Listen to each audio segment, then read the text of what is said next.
नमस्कार दोस्तों, आज का ये वीडियो बना रहा हूँ मैं कि हमारे काफ़ी व्यूअर्स की ये कमेंट आ रही है कि क्या हमारा सिविल ठीक हो जाए या पुरानी लोन्स का मैं पेमेंट कर दूँ, उसके बाद क्या मुझे बाद में लोन मिल सकता है कि नहीं मिल सकता है। कोई व्यूअर्स ने बताया है कि भाई बैंक मैनेजर ऐसा बोल रहे हैं कि भाई सिविल कभी ठीक नहीं होता है, आपका क्रेडिट रिपोर्ट में एक बार डिफ़ॉल्ट आ जाने के बाद आपको लाइफ में कभी भी लोन नहीं मिलती है। कभी कभार कोई व्यूअर्स ने ऐसा भी 2-3 कमेंट्स ऐसे लिखे हैं कि भाई ये प्रैक्टिकली पॉसिबल ही नहीं है, सिबिल ठीक हो जाने के बाद भी कोई बैंक हमें लोन नहीं देता है। तो ये पूरा वीडियो उन्हीं लोगों के लिए जिनको डाउट्स है कि भाई सही में लोन मिलता है नहीं मिलता है या ठीक होता है कि नहीं होता है, उसके रिलेटेड मैंने ये कोशिश किया है कि पूरा वीडियो आपके इंफॉर्मेटिव कुछ जवाब आपके मैं दे सकूं। ये सिबिल या क्रेडिट ब्यूरो बिगड़ते क्यों हैं और बिगड़ने के बाद इसको ठीक कैसे किया जा सकता है, ये पूरा एक थोड़ा कॉन्सेप्ट आपको समझने की ज़रूरत है। काफ़ी हमारे प्रोफेशन में ही कुछ चार्टर्ड अकाउंटेंट्स है, कंपनी सेक्रेटरीज है, इवन तो बैंक मैनेजर्स भी ऐसे हैं जिन लोगों को एक मिसकंसेप्शन है ऐसा है कि ये कुछ ठीक काम नहीं है, कुछ चिटिंग है, कुछ फ्रॉड है, सिबिल जैसा कुछ ठीक नहीं हो सकता है। वो कैसे ठीक होगा?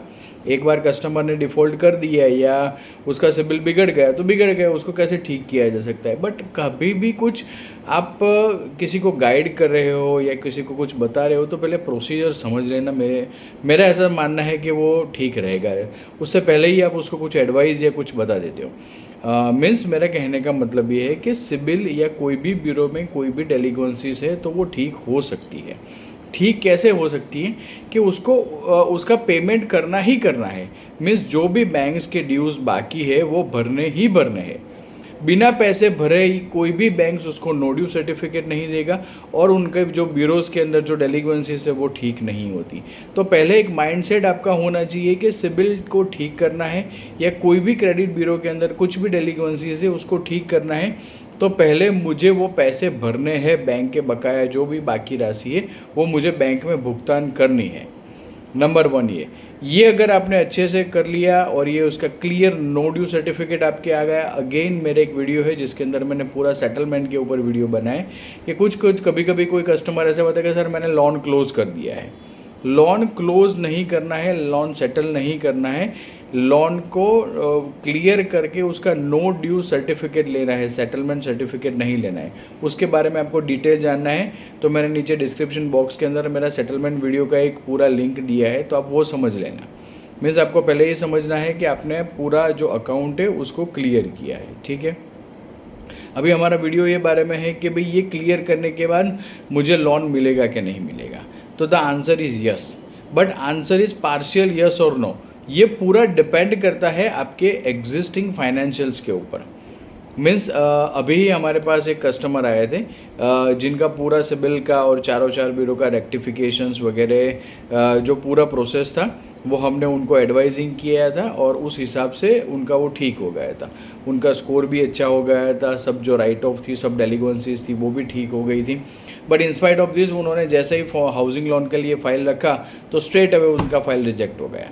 वो भाई साहब ने कॉल किया हमें कि सर ये पूरा आपने जैसे गाइड किया इस हिसाब से हमने काम किया, बट फिर भी हमने हाउसिंग लोन रखा तो तुरंत हमारा लोन रिजेक्ट हो गया। फिर एक बिज़नेस लोन रखा अनसिक्योर्ड, वो भी रिजेक्ट हो गया। तो क्या मतलब हुआ ये सब बैंक का पेमेंट? पहले भी हमारा लोन नहीं मिल रहा था, अभी भी लोन नहीं मिल रहा है, तो क्या होगा? और एक कस्टमर वैसा भी है कि जिनका पूरा हमने एडवाइजिंग किया, उस हिसाब से उन्होंने काम किया और उन्होंने जैसे ही लोन रखा उनको तुरंत लोन मिल गया। तो व्हाट इज़ द डिफरेंस? दोनों कस्टमर ने सिबिल ठीक करवाया, दोनों कस्टमर, एक कस्टमर को लोन मिल रही है, दूसरे को नहीं मिल रही है। तो व्हाट इज़ द डिफरेंस, क्या है? तो जिसे एक कस्टमर को लोन मिल गई और दूसरे कस्टमर को नहीं मिल रही। तो ये पूरा जानने के लिए आपको समझना पड़ेगा कि आपकी खुद की फाइनेंशियल सिचुएशंस क्या है। सिर्फ सिबिल ठीक कर देने से लोन मिल जाएगी ऐसा कोई लॉ नहीं है इंडिया में कि आपने पुराना कोई पेमेंट था और उसने भर दिया तो बैंक को आपको लोन देनी ही देनी है। समझो ऐसा होता तो क्या होता, हर बैंक सिर्फ सिबिल स्कोर के ऊपर ही आपको लोन देती रहती, कुछ करने की ज़रूरत नहीं है। 750 से ऊपर लोन है भाई, ले लो आप, ले लो ले लो ले लो आप, सीधा मार्केटिंग मैसेज ही ऐसे आ जाते आपको। बट ऐसा नहीं है। लोन लेने के लिए डिफरेंट पॉलिसीज़ है बैंक की, प्लस आपका एग्जिस्टिंग फाइनेंशियल्स तो बैंक चेक करेगी ही करेगी। सिबिल या कोई भी क्रेडिट ब्यूरो तो उसका फर्स्ट स्टेप है, ये फर्स्ट स्टेप है कि जहाँ से आप एलिजिबल हो कि यहाँ से आपको लोन मिलने, वो आपका फाइल स्क्रूटिनाइज करेंगे। अभी जो मैंने 2 कस्टमर्स की आपके साथ बात की, उन्हीं में दोनों का ही मैं आपको डिफरेंस बता देता हूँ, तो और कॉन्सेप्ट आपका क्लियर हो जाएगा। फर्स्ट क्या होगा आपका कॉन्सेप्ट कि एक कस्टमर जिनको लोन मिल गई थी उसका सिबिल ठीक है, उनके एग्जिस्टिंग जो इनकम टैक्स रिटर्न्स थे, बैंक स्टेटमेंट्स थे, उनकी जो प्रॉपर्टीज़ थी वो टाइटल क्लियर थी, जो बैंक की एलिजिबिलिटी थी उस हिसाब से उनके इनकम टैक्स रिटर्न्स भी ठीक थे, बैंकिंग भी ठीक था, को एप्लीकेंट ठीक था, तो बैंक ने उनकी इनकम टैक्स एलिजिबिलिटी के ऊपर तुरंत ही फाइल सैंक्शन कर दी और उसको लोन मिल गया। अभी दूसरे केस 2 के अंदर मैं बारे में बताऊँ आपको, तो उनको लोन क्यों नहीं मिली, अभी ये आपको समझने की ज़रूरत है। उसको लोन क्यों नहीं मिली, उसको लोन नहीं मिलने का रीज़न था कस्टमर का एग्जिस्टिंग जो सेविंग अकाउंट है उसमें लास्ट 2 महीने के अंदर उनके 23 चेक्स रिटर्न्स थे। उनका कुछ डीलरशिप का काम था, पंप्स वगैरह का, तो उनको एडवांस में चेक्स जो भी मैन्युफैक्चरर कंपनीज से बनाने होते, ऑर्डर्स लेते, उनको दे देना पड़ता था अगेंस्ट 1 महीने 2 महीने पहले का। तो ऐसे करके उन्होंने 23 चेक सेविंग अकाउंट में रिटर्न थे और 12 चेक करंट अकाउंट में रिटर्न थे। अभी मिल लीजिए कुल 35 चेक उनके 60 दिनों के अंदर चेक रिटर्न थे इनसफिशिएंट फंड्स करके। उनकी जो इनकम टैक्स रिटर्न्स थी उन्होंने जो फाइल की थी, उन्होंने जो लास्ट रिटर्न जो उन्होंने फाइल की थी और उसके अगले साल की रिटर्न थी वो दोनों एक साथ उन्होंने फाइल करवाई थी। ठीक है, तो एक हो गया, उनने रिटर्न्स फाइल साथ में करवाई थी। उससे बड़ा लॉजिक था, उन्होंने ये जो 60 दिन के अंदर उनका 35 चेक्स रिटर्न थे वो भी इनसफिशिएंट फंड के कारण, और जो को-एप्लीकेंट उन्होंने लिए थे उनके बेटे को, उन्होंने तो रिटर्न भरा ही नहीं था, वो जॉब कर रहे थे और उनकी जॉब भी एक प्रोप्राइटरशिप कंपनी के अंदर थी छोटी सी, और 16,000 कंपनी उसको सैलरी दे रही थी और वो भी बैंक में नहीं आ रही थी, और सारी कुछ चीज़ें जो थी वो सब नेगेटिव में जा रही थी। मीन्स लड़का जो काम कर रहा था वो कोई छोटी प्रोप्राइटरशिप कंपनी में जिसका चेक से पेमेंट नहीं आता था। दूसरा कस्टमर खुद जिसका पंप का डीलरशिप था, उन्होंने लास्ट 2 महीने के अंदर जो भी चेक्स दिए थे उसमें सेविंग और करंट मिला के 45 चेक्स रिटर्न थे, ये दूसरा आ गया। तो हाउसिंग लोन जो उनको मिलना है वो चेक्स के ऊपर ही मिलना है, प्लस एग्जिस्टिंग उनकी एलिजिबिलिटी के ऊपर मिलना है, तो ब्रांच मैनेजर कैसे उसको देगा? उसका सिबिल ठीक हो गया वो ठीक बात है, बट सिबिल ठीक होने से उसको लोन मिल जाएगा वैसा तो है नहीं, वरना तो मैंने जैसे अभी बताया कि हर आदमी ऐसा ही करता, सिबिल ठीक कर देता और उसको उसी के ऊपर लोन मिल जाता।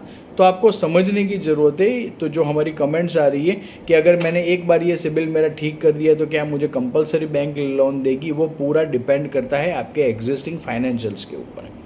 आपका अभी जो फाइनेंशियल्स है और बैंक की पॉलिसी के हिसाब से आपका इनकम टैक्स रिटर्न्स है, बैंक स्टेटमेंट्स है, को-एप्लीकेंट है, प्रॉपर्टी आपकी ठीक है, टाइटल क्लियर है, वो सब कुछ मिला के प्लस आपको जो लोन चाहिए वो आपको मिल रही है जिसके आपके बजट में है, रेट ऑफ इंटरेस्ट ठीक है, मीन्स दोनों को, आपको भी रेट ऑफ इंटरेस्ट ठीक मिलना चाहिए, आपको भी जो लोन की रिक्वायरमेंट है वो ठीक होनी चाहिए, प्लस बैंक जो आपको ऑफर कर रहा है वो सभी कुछ मिला के अगर ठीक होता है तब बैंक आपको लोन देगी।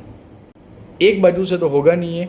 तो आपको ये समझने की ज़रूरत है कि सिबिल ठीक हो जाने के बाद आपको लोन मिलना ज़रूरी नहीं भी है और है भी।